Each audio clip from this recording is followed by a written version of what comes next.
Comunidade Terapêutica Nova Vida.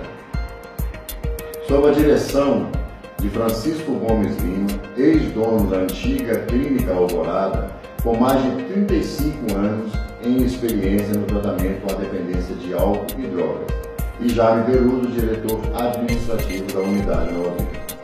Nosso tratamento baseia-se na terapia cognitiva comportamental, com modelagem na entrevista motivacional, além de contar com uma equipe de especialistas conceituadas no Brasil.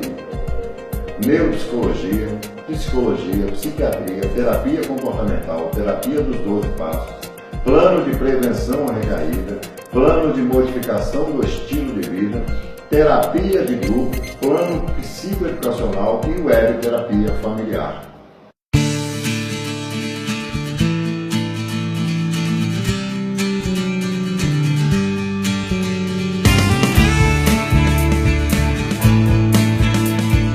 Mas como alguém parte de um todo, compartilhando seus propósitos. Santificado seja o seu nome, venha a nós o nosso rei, seja feita a sua vontade, assim na terra como no céu.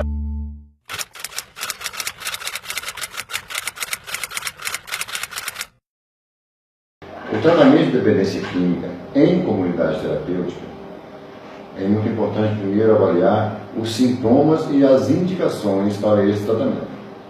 A gente sabe que a dependência química é uma doença, segundo a Organização Mundial da Saúde, a OMS, e a Classificação Internacional de Diagnósticos, CID-10, é uma doença de caráter clínico. Quem indica esses diagnósticos? Os profissionais que indicam eles são a psiquiatria, que é a especialidade médica no assunto, e a psicologia, que trata. E isso é feito através de testes. Hoje o teste mais indicado e mais preciso é o audit, onde identifica com muita precisão o grau de dependência, as áreas afetadas, as áreas nocivas do dependente e indica e avalia a necessidade do tratamento, seja ele ambulatorial, internação. E também tem a opção do tratamento hospital-dia, onde o paciente fica o dia inteiro em atividades terapêuticas e volta para casa ao fim do dia. Os estágios de melhoria do dependente estão relacionados ao momento em que ele se vive e relaciona com a substância em uso e como ele lida com a falta do uso, que é o afastamento dele também dos locais onde usa. E é conhecido, e também as facilidades que se tem para conseguir e se manter em uso. Também se avalia as dificuldades de quando ele está sem uso, que é chamado estado de abstinência, ou síndrome de abstinência. O que seria a síndrome de abstinência? Bom, síndrome é um conjunto de sintomas. E a abstinência é um estado que se encontra com esses sintomas. Os sintomas são variados de acordo com cada substância. Tremores, sudorese, peidorreira, irritabilidade, insônia, cefaleia, dores abdominais, até o delírio trênio.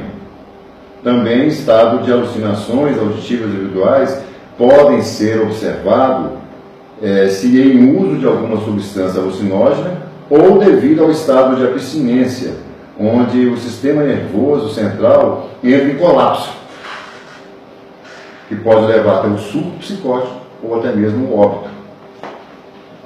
A psiquiatria, que é a especialidade médica que trata e diagnostica a dependência química, nesses casos, sugere a intervenção medicamentosa e em observação hospitalar.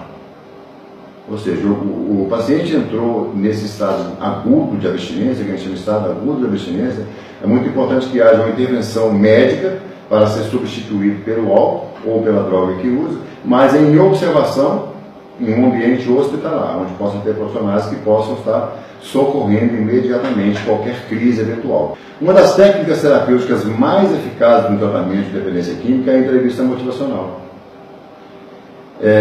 onde as evoluções do paciente não se mede por uma linear, e sim por uma espiral, sendo 5 estados evolutivos motivacionais. Seria a pré-contemplação, a contemplação, a determinação, a ação e a manutenção. Esses tópicos são a ideia do tratamento cognitivo-comportamental, com essa técnica que garante maior eficácia na prevenção da recaída, lembrando que todo dependente, devido à sua cronicidade, está sujeito à recaída, que é um tabu a ser quebrado, inclusive, pois é de extrema importância na evolução terapêutica a recaída de um tratamento. Porque sabe-se que existem reservas que ainda não foram denunciadas, tanto pelo dependente quanto pela família. Então, essa recaída ela acaba denunciando um novo processo de tratamento, que às vezes não precisa nem de internação. Pode ser feito fora do ambiente internado, a não ser que ela se estenda muito, e aí há necessidade de retirar a droga. Por quê? Porque o tratamento se faz primeiro com a retirada da droga. Então, para fazer o tratamento, precisa primeiro parar de usar droga, para depois fazer o tratamento. O tratamento não é para parar de usar droga. O tratamento é para não voltar a fazer o uso da substância. O tratamento é para não voltar a fazer o uso da droga. E é feito com habilidades que o dependente vai adquirindo em tratamento. Ele adquire essas habilidades que ele vai se adaptando às situações do seu cotidiano. Vamos falar um pouco desses tópicos da entrevista motivacional, que é o primeiro estado, o estado de pré-contemplação. O que seria esse estado de pré-contemplação? Onde o paciente tem necessidade de mudança, aponta para o uso abusivo, porém negados e racionalizados pelo dependente. Como seria isso? Um exemplo. Uma pessoa construiu a vida dele inteira, família, faculdade, casa, bens, fez isso usando o álcool. Seria o álcool, na ideia dele, a consequência de tudo que está acontecendo ruim? Dificilmente ele vai aceitar isso. Ele ainda está nesse estado pré-contemplativo, onde ele não percebeu que ele precisa mudar. Porque, como diz o primeiro passo, admitimos que somos impotentes perante o álcool e a droga e que perdemos controle das nossas vidas. Ele ainda não entendeu que foi o álcool ou a substância que ele está usando que está causando esse dano na vida dele. Por quê? Porque ele tem uma paixão, uma ligação muito forte com aquela substância. Afinal de contas, aquela substância acompanhou momentos importantes da vida dele. Dificilmente ele vai querer fazer essa separação. E aí, então, o que precisa nesse momento é saber como lidar e entender que progressivamente e lentamente ele foi chegando a esse estado. O estado da contemplação. O que seria esse estado da contemplação? É a consciência dos danos causados pelo uso, onde se começa a pensar em querer buscar ajuda. E é a percepção através da autoconsciência ou da orientação profissional. E ele mesmo, a partir de uma tragédia, enfim, um fundo do poço chamado, essa consciência dá a condição de uma transição para o próximo estado. Mas é muito importante observar que nesse momento ele vive uma ambivalência entre querer deixar e a dificuldade de deixar, pois as vantagens de usar ainda são muito presentes. Estou triste, usei, estou alegre. Está calor, bebi, me refrescou. Tá? E o luto da separação também pode deprimir o paciente. Pode-se dizer que é um estado de vias de ser, porém ainda é. A determinação, onde o paciente entra em contato com a necessidade vista em tratamento. Quando ele está em tratamento, ele está em acompanhamento, ele começa a ver a necessidade. Ele pega e dá um clique nele e vai assim, opa, eu preciso me parar de usar, vou parar. Então ele está determinado, agora eu vou para o tratamento, então, agora eu vou buscar a minha paralisação. E aí ele começa a pensar em mudar. Ele não está determinado a se tratar. Aliás, ele está agora determinado a se tratar, né? Quando ele começa a entrar nesse estado. Porém, pode, por auto-engano, se manipular. ao sentir-se melhor com a condição física, e a mental, já desintoxicada. Nesse período de desintoxicação, a desintoxicação física e mental aparece nesse momento, né? Geralmente 45, 60 dias já aparece essa modificação. Ele começa a se sentir bem, aí pode haver até desistência nesses casos. Aí a família deve estar em tratamento para acolher o paciente e motivá-lo a permanecer no tratamento. A família é peça fundamental no tratamento da dependência química. E então entra o estado da ação. É o planejamento do seu estilo de vida, a prevenção à recaída, onde em treinamento de habilidades sociais e sócio-familiar, oferece segurança para o retorno dele ao seu cotidiano. E, por fim, a manutenção, parte fundamental do tratamento.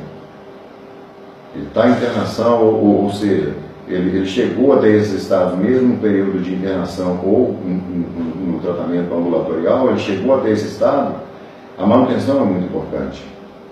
Porque a evolução e as situações reais de risco, onde ele pode experimentar as habilidades que ele treinou no tratamento e adquirir benefícios através de satisfação pessoal. Poxa, dá certo.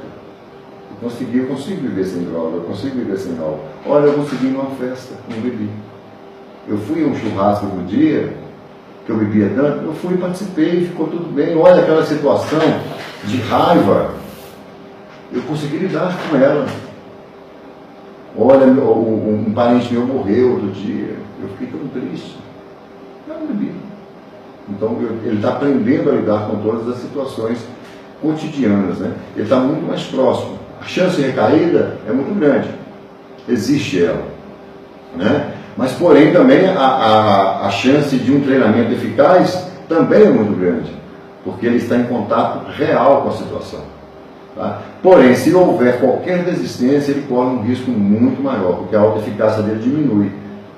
Diminuindo a autoeficácia, a probabilidade do uso aumenta, e aí pode até haver necessidade de uma nova internação. Ok, a gente vai ficando por aqui, mas a gente tem um próximo encontro com um novo tópico, até a gente finalizar o tema, que é o tratamento de dependência química em comunidade terapêutica, onde a gente, no próximo encontro, vai falar sobre a internação, como ocorre a internação, por parte compulsória, voluntária e involuntariamente também. E que vocês curtam aí a nossa página, deixem um like, qualquer dúvida, questionamento que queiram fazer, façam, a gente está disposto a responder, né? Os nossos canais no YouTube também, e mensagem ao dependente químico, tá? E a nossa página aí da Comunidade Terapêutica Nova Vida, tá certo? Muito obrigado, um grande abraço, até a próxima, se Deus quiser.